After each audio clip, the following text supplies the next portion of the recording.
नमस्कार दोस्तों, स्वागत है आपका आज की नई वीडियो में। इस वीडियो में हम इग्नू की जो BSKG 178 बुक है, BA फर्स्ट ईयर की प्राचीन भारतीय राजनीति, इस बुक का जो इकाई 10 है, मंत्री परिषद जिसका नाम है, उसको पढ़ने वाले हैं। इसमें हम उद्देश्य, प्रस्तावना और मंत्री परिषद का परिचय, मंत्री परिषद की संख्या और मंत्री की योग्यता, मंत्री परिषद के कर्तव्य क्या थे, इनके बारे में हम पढ़ने वाले हैं। तो पहले उद्देश्य से शुरू करते हैं। इनको को पढ़ने के बाद आप जान पाएंगे कि जो कौटिल्य थे, उनके अर्थशास्त्र में मंत्री परिषद के बारे में जो उनकी अवधारणा क्या थी, उनकी जो सोच क्या थी, वो उसको बताते हैं अर्थशास्त्र में। और प्रशासन में कितने मंत्रियों की आवश्यकता थी, यानी कि जो कानून व्यवस्था थी उसको निरंतर रूप से चलाने के लिए, सुचारू रूप से चलाने के लिए कितने मंत्रियों की आवश्यकता पड़ती थी, और जो मंत्री थे उनको किस आधार पर मंत्री नियुक्त किया जाता था, उनकी क्या योग्यता होनी चाहिए, उसके बारे में पढ़ेंगे। और जो मंत्री परिषद है, उनके जो मंत्री होते हैं उनके क्या कर्तव्य थे, या मंत्री परिषद के जो कर्तव्य थे उनके बारे में हम देखने वाले हैं। जो प्राचीन आचार्य थे, उनके मंत्री परिषद के विषय में क्या मत थे। जो प्राचीन ऋषि मुनि वगैरह ये थे, उनका मंत्री परिषद के बारे में जो क्या विचार रहे होंगे, और जो मंत्री परिषद से संबंध और भी जो रोचक फैक्ट वगैरह होते हैं उनको देखने वाले हैं। तो प्रस्तावना से शुरू करते हैं। जो राजा के उद्भव के बाद राजधर्म के लिए अन्य अधिकृत जनों की आवश्यकता देखी गई। जो राजा बनने के बाद यह अनुभव किया गया, या यह समझा गया कि जो शासन व्यवस्था है उसको चलाने के लिए सिर्फ राजा ही काफ़ी नहीं है, उसके लिए पूरी एक मंत्री परिषद का गठन है। क्योंकि बड़े बड़े राज्यों की जो प्रजा थी, उनके कल्याण के लिए राजाओं के द्वारा बनाई गई नीतियों का जो संपादन है, यानी उनको नीतियों को लागू करने का अकेला राजा संभव नहीं था कार्य। जो राजा अकेला लागू नहीं कर सकता था, उसके लिए पूरी एक शासन व्यवस्था और मंत्रियों की जो मंत्री परिषद थी उसकी आवश्यकता जरूर आन पड़ी थी। वैसे भी जो किसी बड़े कार्य थे, उनकी सिद्धि, उनको पूरा करने के लिए अन्य जनों की आवश्यकता पड़ती ही है। यानी कोई अलग कार्य करना होता है, उसके लिए कोई किसी अन्य व्यक्ति या उसकी जरूरत पड़ती है। इसी उद्देश्य को ध्यान में रखते हुए मंत्री परिषद की योजना बनाई गई थी, जो राज्य व्यवस्था का अनिवार्य अंग बन गई थी। अपने अर्थशास्त्र में जो आचार्य कौटिल्य थे, उन्होंने 3 प्रकार की राजवृत्ति का उल्लेख किया है। ये है प्रत्यक्ष, परोक्ष और अनुमेय। जो अपने सामने तथा पांचों इंद्रिय सहित मन से ग्राह्य हो, वह प्रत्यक्ष है। यानी कि जो सामने होता है, हमारे प्रत्यक्ष रूप से जो कार्य होता है, यानी आमने सामने निरंतर, वह कार्य प्रत्यक्ष है। और जो अन्य स्रोतों से ज्ञात हो, यानी किसी बाह्य स्रोत हो, यानी किसी बात, दो व्यक्तियों के बीच कोई बात है, उनको अगर वे आपस में बात बताकर बात करें, यानी आपस में कोई शेयर करे बात को, तो वह प्रत्यक्ष रूप होगा। और जो किसी तीसरे व्यक्ति के माध्यम से उनको वह बात पता चले, वह परोक्ष, यानी या फिर उसको अलग शब्द कहें, अप्रत्यक्ष उसको कहते हैं। और किसी किए हुए कार्य से बिना किए का अनुमान करना अनुमेय होता है। यानी कोई कार्य किया हुआ हो, उसको बिना कार्य, मतलब आप थोड़ा कंफ्यूज हो सकते हैं, यानी कोई कार्य हो, उसको बिना किए ही उसकी संभावना को ज्ञात करना, उसका अनुमान लगाना, वह अनुमेय कहलाता है। सब काम एक साथ नहीं होते। राजकर्म, जो राजकीय कार्य है, वे अनंत होते हैं, बहुत से स्थानों पर होते हैं। जो राजकर्म है वो अनेक प्रकार के होते हैं और अलग अलग स्थानों पर होते हैं। अकेला एक राजा राज्य के सारे कार्यों का सुचारू संपादन नहीं कर सकता। जो राजा होता है अकेला वो सारे कार्य नहीं कर सकता। कई कार्य राजा अकेला करता है तो उस पर प्रेशर हो जाएगा और वो कुछ भी नहीं कर पाएगा। उसको मानसिक बीमारी भी हो सकती है। इसलिए उसे सहायक के रूप में अमात्यों की नियुक्ति करने की आवश्यकता होती है। इसलिए यह भी आवश्यक है कि कार्य को संपादित करने के लिए कतिपय मंत्री नियुक्त किए जाएं। जो कार्य है उनको निर्धारित कार्य का निर्धारण करने के लिए भी जो है मंत्रियों की नियुक्ति करनी चाहिए, जो परोक्ष और अनुमेय राजकर्मों के संबंध में राजा को परामर्श देते रहे। जो प्रत्यक्ष कार्य हैं, सीधे तौर पर किए जाने वाले कार्य, और जो कार्य करने चाहिए उनका अनुमान भी लगाकर राजा को परामर्श देते रहना चाहिए, मंत्रियों का ये काम है। और किसी अन्य अधिकारी की सहायता के बिना राज कार्य जो है सिद्ध नहीं हो सकता। इस संदर्भ में कौटिल्य का कहना है कि ये पहिए राज्य की गाड़ी नहीं चल सकती। एक पहिए से जो है राज्य की गाड़ी नहीं चल सकती। इसलिए राजा सचिवों की नियुक्ति करे और उनकी सम्मति से को सुने।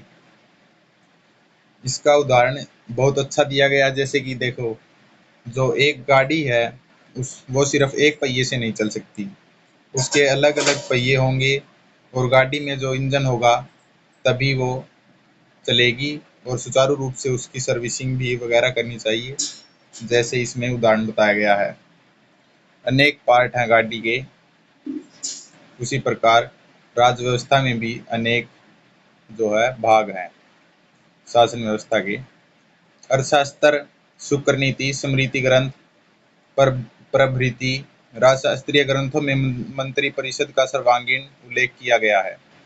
इस इकाई में मंत्री परिषद के संबंध में कौटिल्य के आधारभूत सिद्धांतों पर जो ध्यान केंद्रित किया गया है तथा समकालीन संदर्भ में उनकी प्रासंगिकता का परीक्षण किया गया है। प्राचीन भारत में राष्ट्र संगठन है, उसकी दृष्टि से मंत्री परिषद का महत्वपूर्ण स्थान है और इसकी उत्पत्ति वैदिक युग की राष्ट्रीय सभा से हुई है। जो मंत्री परिषद है उसकी जो उत्पत्ति मानी जाती है वो वैदिक काल से, जो उस समय राष्ट्रीय सभा होती थी उससे हुई, उसकी उत्पत्ति मानी जाती है। किंतु बाद में भारतीय राज्यों के उत्कर्ष और उन्नति की दृष्टि से उसकी उपयोगिता निरंतर बढ़ती चली गई। धर्म, अर्थ, नीति, शासन, न्याय आदि विषयों पर लिखे गए ग्रंथों में मंत्री परिषद पर इसलिए गंभीरता से विचार किया गया है कि चिरस्थायी और सर्वांगीण साम्राज्य की सुरक्षा व्यवस्था के लिए उसकी महत्वपूर्ण आवश्यकता है। आज भी राष्ट्रप्रधान अपने सहायक मंत्री परिषद के परामर्श के बिना किसी भी योजना का कार्यान्वयन नहीं करते हैं। ये जो आज के समय भी जो प्रधानमंत्री या जो राष्ट्र का जो मुखिया होता है किसी भी देश का, वो अपने किसी सहायक के बिना या मंत्री परिषद के परामर्श के बिना किसी भी निर्णय तक नहीं पहुंचता है, ना ही कोई योजना लागू करता है, ना किसी देश पर आक्रमण करता है, ना किसी देश के विरुद्ध कोई नीति बनाता है। जब तक कि वह मंत्रियों से सही तरीके से परामर्श ना कर ले तब तक वह किसी अपने वो निर्धारण पर नहीं पहुंचता है। कौटिल्य ने कदाचित मंत्रियों की उक्त वैदिक सभा को ही मंत्री परिषद कहा है। जो कौटिल्य है उन्होंने कहीं मंत्रियों की जो उक्त वैदिक सभा है, मंत्रियों की सभा को ही मंत्री परिषद कहा गया है। और अन्यत्र जातक, महावस्तु तथा अशोक के शिलालेख में उसको परिसा या परिसा कहा गया है। सर्वत्र यह निर्देश प्राप्त होता है कि मंत्रियों को के परामर्श के बिना राज्य कार्य न करे। जो अन्यत्र जातक, महावस्तु और अशोक के जो शिलालेख हैं उनमें जो कॉमन जो बात निकल कर आती है उनमें सिर्फ यही निर्देश कॉमन होता है कि जो राजा है मंत्रियों के परामर्श के बिना अपने राज्य का संचालन न करे, कोई भी कार्य मंत्रियों के परामर्श के बिना ना करे। मंत्री परिषद की योजना का जो मुख्य उद्देश्य क्या हो सकता है? प्रत्येक राज्य की समस्या पर विचार करना। जो प्रत्येक जो नेशनल जो कॉन्फ्लिक्ट वगैरह, प्रत्येक राज्य की जो समस्या है उसको विचार करना और राज्य की जो उन्नति के लिए योजनाएं बनाना, कई तरह की योजनाएं हो सकती है, कृषि को लेकर, कृषि और विकास को लेकर, व्यापार को लेकर, मुद्रण को लेकर, राज्य की उन्नति के लिए योजनाएं बनाना, सभी राजकार्यों को मंत्रणा के बाद ही क्रियान्वित करने का कौटिल्य ने विधान किया है। जो कोई भी कार्य है, राजकार्य है, जैसे मान लीजिए कि हमारे प्रधानमंत्री ने कोई, जैसे किसान समृद्धि योजना है, उसको लागू करने से पहले मंत्रियों के साथ उसकी पूर्ण तरीके से मंत्रणा, बजट वगैरह सारी चीज़ों को ध्यान में रखकर उसको लागू किया जाता है। और इस मंत्रणा को जो राजा अकेला नहीं कर सकता, अकेले में विचारित कार्यक्रमों की सफलता संदिग्ध हो सकती है।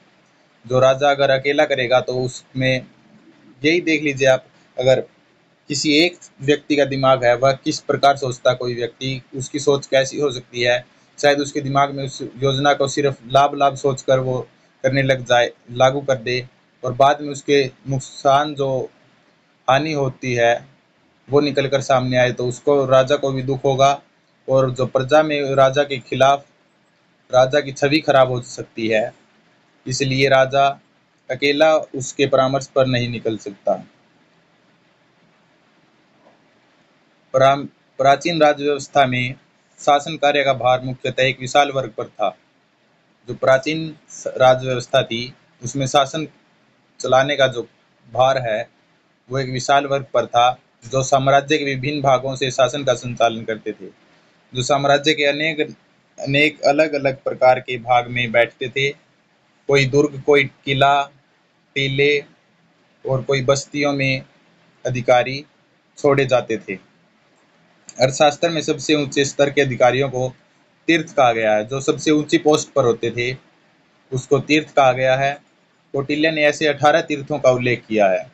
इन तीर्थों में से कुछ महत्वपूर्ण अधिकारी थे, और जैसे मंत्री, पुरोहित, सेनापति, युवराज, समाहर्ता, सन्निधाता तथा मंत्री परिषदाध्यक्ष। अन्यत्र इसे महामात्र या महामात्य की संज्ञा दी गई है। जो ये प्रमुख महत्वपूर्ण अधिकारी थे, इनको महामात्र की संज्ञा दी गई है, या फिर महामात्य। सबसे महत्वपूर्ण तीर्थ या महामात्र मंत्री और पुरोहित थे। जो सबसे महत्वपूर्ण जो है, मंत्री और पुरोहित, राजपुरोहित कहते थे इनको, और मंत्री। राजा इन्हीं के परामर्श से अन्य मंत्रियों तथा अमात्यों की नियुक्ति करता था। अगर राजा को कोई नया मंत्री नियुक्त करना होता है, जैसे उदाहरण के लिए, जब ऐसा माना जाता है कि जब राजा अकबर को बीरबल को अपने दरबार में मंत्री या प्रमुख सलाहकार नियुक्त करना था, तो उसने राज्य के जो पुरोहित या फिर जो मंत्री थे, सभा में सबकी सर्वसम्मति के बाद ही बीरबल को अपने दरबार में नियुक्त किया। राज्य के सभी अधिकरणों पर मंत्री और पुरोहितों का नियंत्रण रहता था। कौटिल्य है, उन्होंने मंत्र के 5 अंग बताए हैं। कार्य जो शुरू करने का तरीका, योग्य पुरुषों का सहयोग और द्रव्य संचय, देश तथा काल का विचार, अनर्थों से आत्मरक्षा और अपनी अभीष्ट सिद्धि का विचार। संभवतः इन मंत्रों को व्यवहार में लाने के लिए ही मंत्री परिषद की आवश्यकता पड़ी। शुक्र नीति है, उनके अनुसार सदस्यों के पद, विभाग एवं वरीयता क्रम को निम्नलिखित प्रकार से प्रकट किया गया है। पुरोधा यानी पुरोहित, प्रतिनिधि, प्रधान, सचिव, मंत्री, प्रादिवाक, पंडित, सुमंत्र, अमात्य तथा दूत। कौटिल्य, जो कि एक राज्य शासन प्रणाली का समर्थक रहे हैं, जिसमें राजा ही एकमात्र कर्ता धर्ता होता है। कौटिल्य ने सिर्फ एक राज्य शासन प्रणाली का ही समर्थन किया है, जिसमें राजा ही एकमात्र कर्ता धर्ता है, सभी निर्णय राजा ही लेता है। किंतु मंत्री परिषद की अनिवार्यता को उन्होंने भी स्वीकार किया है।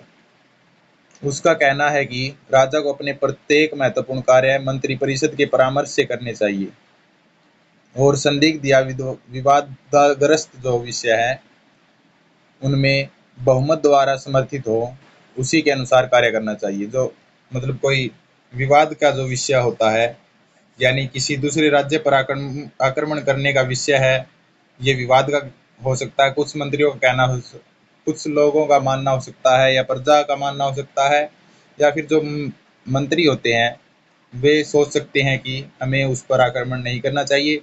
लेकिन जो मैक्सिमम होते हैं, उनकी जो संख्या है बहुमत के द्वारा ही हो।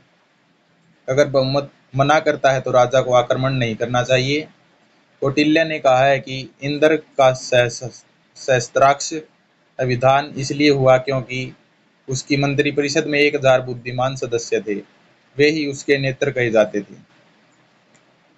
संपूर्ण प्रजा, सारा राज्य और यहाँ तक कि राजा भी मंत्रिपरिषद पर निर्भर रहता है। जो सारी की सारी प्रजा और सारा राज्य और जो राजा है वह सभी के सभी मंत्रिपरिषद पर ही निर्भर रहते थे और आज के समय भी रहते हैं। अर्थशास्त्र की दृष्टि से मंत्री के बिना राजा का कोई अस्तित्व नहीं है। राजा और मंत्री के पारस्परिक संबंध और राज्य के लिए उनकी क्या आवश्यकता है, इसकी चर्चा करते हुए कौटिल्य ने लिखा है कि राजा और मंत्री साम्राज्य रूपी गाड़ी के 2 पहिए हैं, जिनके बिना वह राज्य रूपी गाड़ी आगे नहीं बढ़ सकती है। मंत्री राजा का ऐसा सहायक है जो विपत्ति के समय उसकी रक्षा और प्रमाद के समय उसको सावधान कर सकता है। अर्थशास्त्र में कौटिल्य ने बताया कि जो मंत्री ही ऐसा सहायक है राजा का ओनली, जो किसी आपदा के समय या विपत्ति के समय उसकी रक्षा कर सकता है, और जो विवाद के समय उसको समाधान, विवाद होने से पहले या युद्ध होने से पहले ही उसको सावधान कर सकता है। यह सिर्फ मंत्री ही हो सकता है। शुक्र नीति के अनुसार सभी विद्याओं में अति कुशल राजा के लिए भी राजकार्य जैसे अति कठिन कार्य को अकेले ही करना असंभव होता है। अतः राजा को अपने सहायकों से परामर्श करना चाहिए। आचार्य शुक्र के अनुसार जो राजा मंत्री के मुंह से कही गई हित अहित की बातों पर गौर नहीं करता, वह राजा होकर भी वास्तव में डाकू के समान है, जो केवल प्रजा के धन को लूटने वाला ही होता है। यही कारण है कि प्रवृत्ति साहित्य में यह कहा गया है कि मंत्री राज्य को उचित परामर्श दे, तथा मंत्री के उस परामर्श की जो है राजा उपेक्षा ना करे, उसको नजरअंदाज ना करे। नेक्स्ट टॉपिक है मंत्री परिषद की संख्या। सारे कार्यों के भली भांति संपादन के लिए एक बड़ी किंतु अच्छी मंत्री परिषद को रखना राजा के अपने लाभ के लिए है। जो सभी कार्य हैं उनको भली भांति संपादन करना और बड़ी किंतु अच्छी मंत्री परिषद को रखना राजा के अपने लाभ के लिए है। इससे उसकी स्वयं की मंत्र शक्ति बढ़ती है। मंत्रियों की संख्या तथा मंत्री परिषद की अनिवार्यता को सभी आचार्यों ने स्वीकार किया है, किंतु उसके सदस्य की संख्या कितनी होनी चाहिए इस संबंध में उनकी एक राय नहीं है। जो मंत्रियों की संख्या के बारे में जो उनके सदस्य है, या आचार्यों ने स्वीकार नहीं किया है कि कितनी संख्या होनी चाहिए, मगर जो मंत्री परिषद है उसकी जो आवश्यकता जरूरत है उसको सभी आचार्यों ने स्वीकार किया है, लेकिन उसकी संख्या के बारे में स्पष्ट नहीं कहा गया है। सबकी एक राय नहीं है। परिषद में कितने मंत्री हो इस विषय में विविध आचार्यों के विविध मत हैं। मानव बृहस्पत्य, ओशनस यानी शुक्राचार्य आदि संप्रदायों के मत में मंत्री परिषद में क्रमश 12 या 16 और 20 मंत्री होने चाहिए। मंत्री परिषदम द्वादश मात्यन कुर्वितेति मानवा षोडशेति बृहस्पत्या विंशतिमित्योशनसा। पर कौटिल्य किसी निश्चित संख्या के पक्ष में नहीं थे और उन्होंने अर्थशास्त्र में मंत्री परिषद के सदस्यों की संख्या कहीं निर्धारित नहीं की है। उनके अनुसार यह आवश्यकता अनुसार घटाई या बढ़ाई जा सकती है। कौटिल्य का मानना है कि जो मंत्रियों की संख्या है वो जरूरत पड़ने पर बढ़ाई भी जा सकती है और अगर ज़्यादा मंत्री हो गए हैं तो उनकी संख्या घटाई भी जा सकती है। उनका मत था कि जितनी सामर्थ्य हो, जितनी आवश्यकता हो, उतने ही मंत्रिपरिषद में मंत्रियों को रख लिया जाए। इस संदर्भ में कौटिल्य का यह विशिष्ट परामर्श है कि राज्य को 3 या 4 मंत्रियों से ही परामर्श लेना चाहिए। जो कौटिल्य का एक अलग परामर्श सामने आता है, जो उनकी अलग विचार एक प्रकार से सामने आता है, उनमें वो कहते हैं कि सिर्फ राजा को 3 या 4 मंत्रियों से ही सलाह लेनी चाहिए, ज़्यादा सलाह नहीं लेनी चाहिए मंत्रियों से। ये भी उनका एक अलग परामर्श सामने आता है। मंत्रियों की संख्या के प्रसंग में कौटिल्य ने बृहस्पति और शुक्राचार्य के मतों को उद्धृत किया है।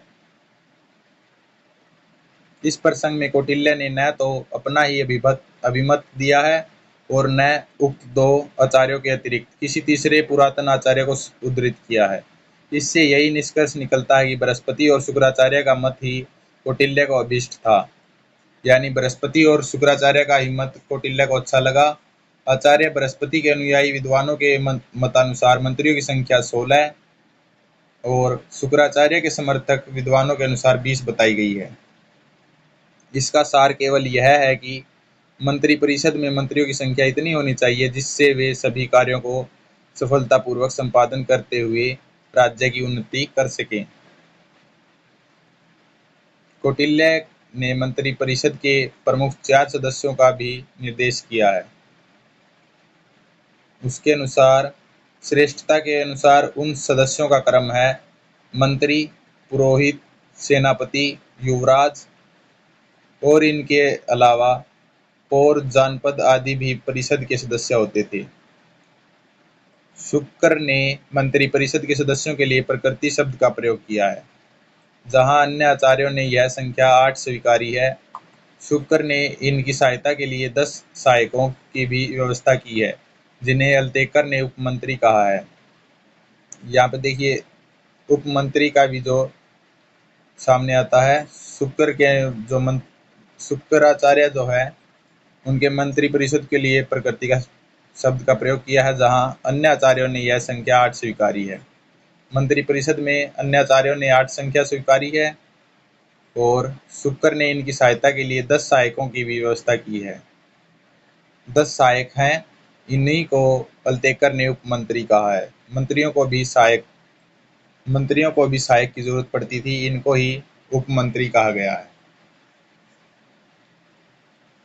इस प्रकार मंत्रिपरिषद में मंत्रियों की कुल संख्या आवश्यकता अनुसार ही हो। कौटिल्य का यह मत सर्वथा अनुकूल प्रतीत होता है। मंत्रियों की योग्यता, उनकी योग्यता के बारे में भी अलग अलग मत रहे हैं। मंत्रियों में क्या क्या योग्यता होनी चाहिए इसके बारे में भी बताया गया है। किसी भी पद पर किसी भी अधिकारी की नियुक्ति के लिए उसकी योग्यता सर्वाधिक महत्वपूर्ण होती है। किसी भी पद को पाने के लिए सबसे पहले उसकी नियुक्ति के लिए उसकी योग्यता को ध्यान में रखकर ही उसको किसी पद पर आसीन किया जाता है। अन्यथा जो अयोग्य व्यक्ति है उसके चयन से किसी भी संख्या का शीघ्र विनाश हो सकता है।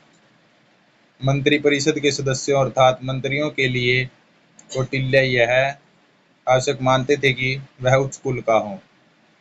जो मंत्रिपरिषद में सदस्य थे उनको मंत्रियों के लिए कौटिल्य मानते थे कि सबसे पहले वह उच्च कुल का हो, उसे धर्म का बहुत समृद्ध ज्ञान हो, वह अच्छी स्मृति वाला, यानी उसकी याददाश्त जो है वह मजबूत होनी चाहिए, उसको पुरानी बातें सभी याद होनी चाहिए, स्मृति तेज होनी चाहिए और समझदार हो, निर्भीक यानी किसी भी भय का न हो, विवेकशील हो और आकर्षक व्यक्तित्व वाला हो। वह ईमानदार राजा एवं राज्य के प्रति निष्ठावान हो, उसकी निष्ठा राजा और राज्य के प्रति हो। कौटिल्य ने अपने अर्थशास्त्र के प्रथम अधिकरण के 4थे प्रकरण में मंत्रियों की योग्यता का विस्तार पूर्वक उल्लेख किया है। तद उसके अनुसार वे ही व्यक्ति मंत्री पद के लिए योग्य हैं जो स्वदेश उत्पन्न हो, यानी उसी देश में जन्मे हो, कुलीन हो, अवगुण रहित हो, उनमें किसी भी प्रकार का अवगुण नहीं होना चाहिए। निपुण होने चाहिए, ललित कलाओं का ज्ञाता होना चाहिए, अर्थशास्त्र जो है उनमें विद्वान होने चाहिए, बुद्धिमान होने चाहिए, स्मरण शक्ति जो है उनकी बहुत तेज होनी चाहिए, संपन्न होनी चाहिए, दक्ष होने चाहिए हर कार्य में, वाक वाकपटु, प्रगल्भ, प्रतिवाद, प्रतिकार करने में समर्थ यानी विरोध करने में भी समर्थ होनी चाहिए, वाद विवाद करना चाहिए, उत्साही, प्रभावशाली, सहिष्णु, पवित्र, मित्रता के योग्य, दृढ़, स्वामी भक्त, सुशील, समर्थ, स्वस्थ, धैर्यवान, अभिमान रहित, स्थिर प्रकृति, प्रियदर्शी और द्वेष वृत्ति रहित हों। इन गुणों में से एक चौथाई अथवा आधे गुण से युक्त होने वाला सदस्य मध्यम या निकृष्ट प्रकार का मंत्री होता है, ऐसा कौटिल्य का निर्देश है। इसके साथ ही शुक्राचार्य ने नियुक्ति के संबंध में मंत्रियों की योग्यता को इस प्रकार रेखांकित किया है। पहले नंबर पर आनुवांशिकता, नैतिकता, शारीरिक क्षमता, बौद्धिक क्षमता, राजभक्ति तथा नीति निपुणता। अल्तेकर के जो अनुसार शुक्र का मत है कि केवल भोजन व विवाह के अवसरों पर ही जाति की पूछताछ की जानी चाहिए। जो प्रोफेसर अल्तेकर हैं उनका मानना है कि जो किसी भी व्यक्ति या प्रजा में किसी की भी या मंत्री की जाति की पूछताछ तभी होनी चाहिए विवाह के अवसरों पर या फिर भोजन के समय, मंत्री परिषद में नियुक्ति के समय नहीं होनी चाहिए। इस प्रकार शुक्र का सिद्धांत इस प्रसंग में सर्वथा जाति निरपेक्ष तथा वर्ण निरपेक्ष है। शुक्र को शूद्र के अधीन सैन्य विभाग में रखने की कोई आपत्ति नहीं है, यदि वह योग्य एवं राजभक्त हो तभी। शुक्र का मत प्राचीन भारत की उदार परंपरा के अनुरूप है। शांतिपर्व ने मंत्रिपरिषद में प्रथम 3 वर्णों के अलावा 3 योग्य शूद्रों की नियुक्ति का स्पष्ट उल्लेख किया है। शुक्राचार्य सदस्यों की विशिष्ट योग्यता एवं कार्य का भी संकेत देते हैं। शुक्र की मंत्रिपरिषद में सर्वप्रथम स्थान पुरोधा का है, जिसे पुरोहित कहा गया है। शुक्र की जो मंत्रिपरिषद है उन्होंने शुक्र जी ने मंत्रिपरिषद में सबसे पहले स्थान पुरोहित को दिया है। उसे पुरोहित के जो कार्य हैं कर्मकांड, त्रयी, वेदांग, धनुर्वेद, नीति विद्या आदि का ज्ञान होना चाहिए। उसे काम, क्रोध, लोभ, मोह आदि से रहित, इंद्रियजयी और धार्मिक जीवन में रत होना चाहिए। साथ ही प्रतिनिधि को इतना योग्य होना चाहिए कि वह देश, काल व स्थान के संदर्भ में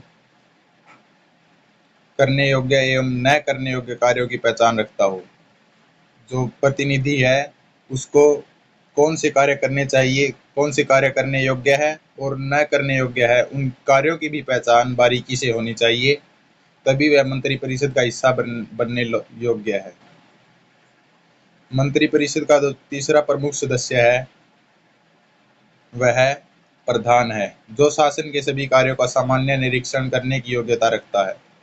चतुर्थ सदस्य सचिव है, जो अपने कार्यों की दृष्टि से युद्ध मंत्री है। वह सेना एवं इसके कार्यों का समस्त ज्ञान रखता है। यह इस पद की अनिवार्य योग्यता भी है। पांचवा सदस्य मंत्री है, यह भी मंत्रिपरिषद का ही सदस्य होता है। आधुनिक दृष्टि से इसे विदेश मंत्री या परराष्ट्र मंत्री कहा जा सकता है। जो पांचवा मंत्री है इसे हम आज के समय में विदेश मंत्री भी कह सकते हैं। छठा सदस्य है प्रादिवाक है, जो प्रधान न्यायाधीश होता है, यानी जो न्यायालय का संचालन करता है, जो न्याय करता है। न्याय विभाग का प्रमुख राजनीतिक अधिकारी भी यही होता है।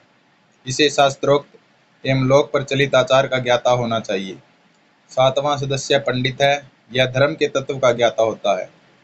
पंडित सातवां सदस्य है। शुक्राचार्य के द्वारा प्रस्तावित सदस्यों के रूप में आठवां सदस्य सुमंत्र है। यह आय व्यय की संपूर्ण जानकारी रखने के साथ साथ अन्य व्यय की संपूर्ण जानकारी भी रखता है।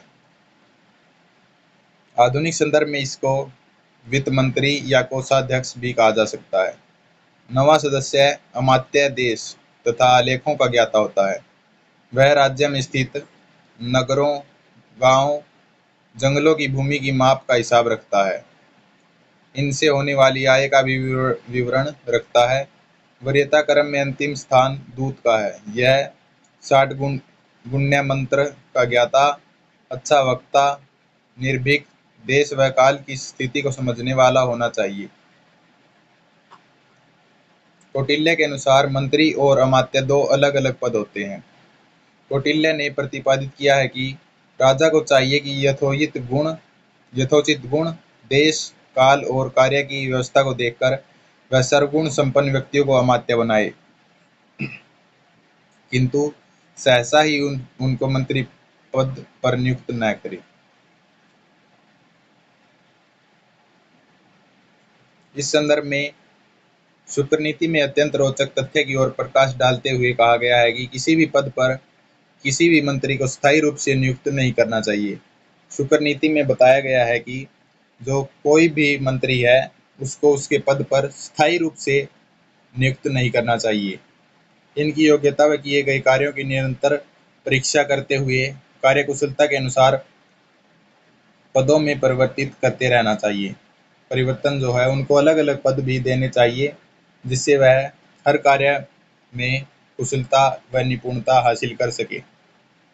यदि किसी विभाग का प्रधान अधिकारी अयोग्य सिद्ध हो तो उसके स्थान पर उसके किसी योग्य सहायक को नियुक्त करना चाहिए। वह इस योजना के कार्य वितरण प्रणाली की ओर संकेत पड़ता है।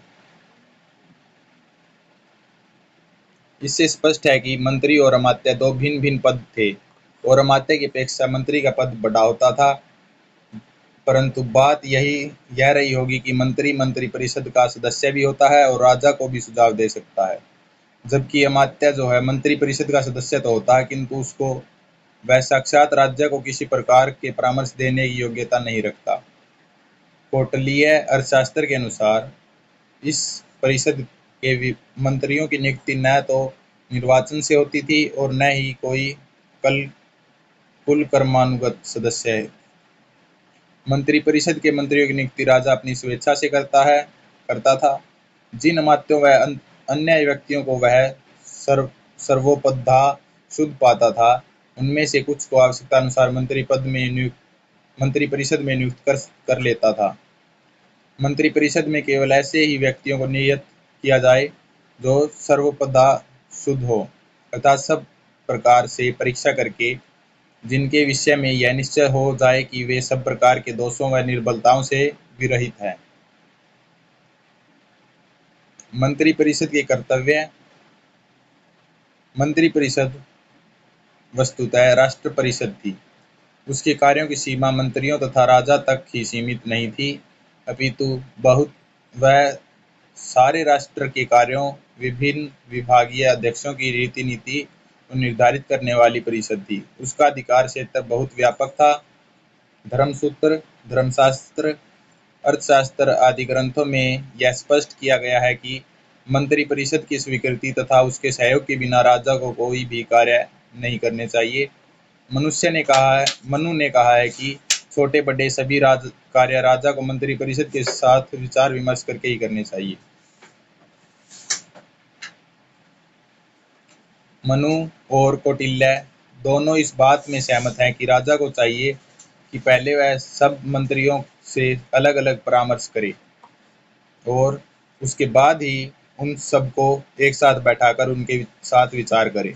बृहस्पति का तो यहाँ तक कहना है कि प्रत्येक ऐसा कार्य है जो कि सर्वथा न्यायसंगत एवं धर्मानुमोदित हो, उसको भी मंत्रियों की सम्मति स्वीकृति से ही करना चाहिए। जहाँ तक मंत्रियों तथा मंत्रिपरिषद के कर्तव्य का प्रश्न है, उनका मुख्य कार्य राजा को परामर्श देना था। वे राजा की निरंकुशता पर नियंत्रण रखते थे और राजा को अपनी मनमानी करने से रोकते थे, उस पर नियंत्रण रखते थे। किंतु मंत्रियों का प्रभाव बहुत कुछ उनकी योग्यता तथा कर्मठता पर निर्भर करता था।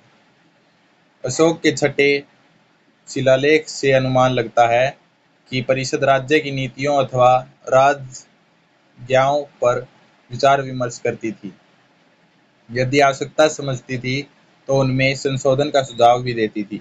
यह राजा के हित में था कि वह मंत्री या मंत्रिपरिषद के सदस्यों के परामर्श से लाभ उठाए, किंतु किसी नीति या कार्य के विषय में अंतिम निर्णय राजा के ही हाथ में होता था। अशोक की यह नीति कौटिल्य अर्थशास्त्र से ही प्रभावित प्रतीत होती है। मंत्रिपरिषद का कार्य हर प्रकार से गुप्त हो, इस बात का विशेष ध्यान रखा जाता था। कौटिल्य के अनुसार इसके लिए ऐसा स्थान चुनना चाहिए जहाँ पक्षियों तक की भी दृष्टि न पड़े, जहाँ तक कि कोई भी बात बाहर का आदमी न सुन सके या ना निकल सके। ऐसा माना जाता था कि शुक, सारिका, कुत्ते आदि जीव जंतुओं तक से मंत्र का भेद खुल जाता था। इसलिए बाद में यह मुहावरा भी चल पड़ा कि दीवारों के भी कान होते हैं। अतः मंत्र रक्षा का पूरा प्रबंध किए बिना इस कार्य में कभी परिवर्तन न हो। यदि कोई मंत्र का भेद खोले तो उसे जान से मार दिया जाए। इन्हीं नीतियों के कारण बाद के साहित्य में कौटिल्य को अत्यंत नृशंस कहा गया। अत्यधिक गुप्त बातों पर राजा मंत्रिपरिषद में सलाह नहीं करते थे। वे एक मंत्री से पृथक पृथक परामर्श करते थे। जो सबसे पर्सनल बात होती थी, वे बात राजा सभा में नहीं करते थे, बल्कि एक एक मंत्री से बात करके उसके विचारों को जानते थे। इस विषय में कौटिल्य का आदेश था कि जिस बात पर परामर्श करनी हो उससे उल्टी बात, इंगित, चेष्टा आदि के माध्यम से पूछी जाए, ताकि किसी मंत्री को यह मालूम न पड़े कि राजा के मन में क्या योजना है और यह वस्तुतः किस बात पर परामर्श लेना चाहता है।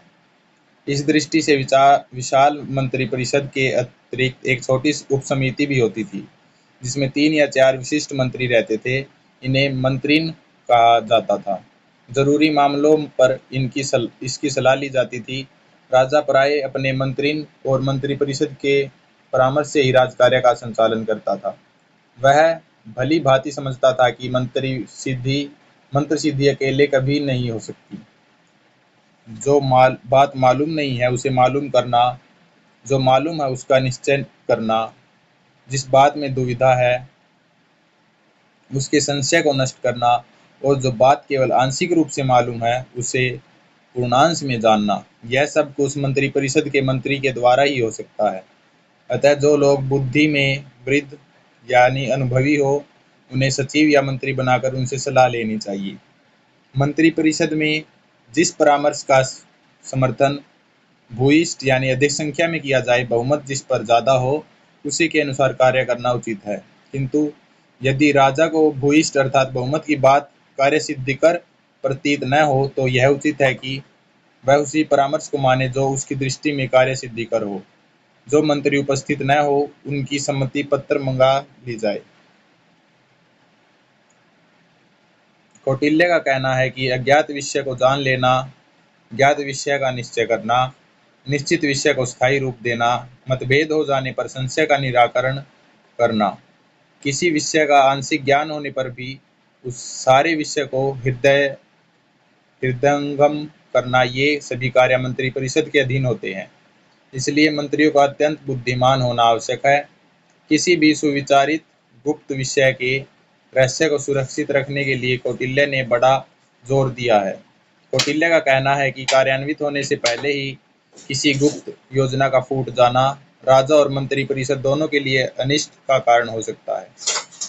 जो योजना किसी कार्य के सिद्ध होने से पहले ही सभी को पता लग जाए, उसका अनिष्ट कारण हो सकता है।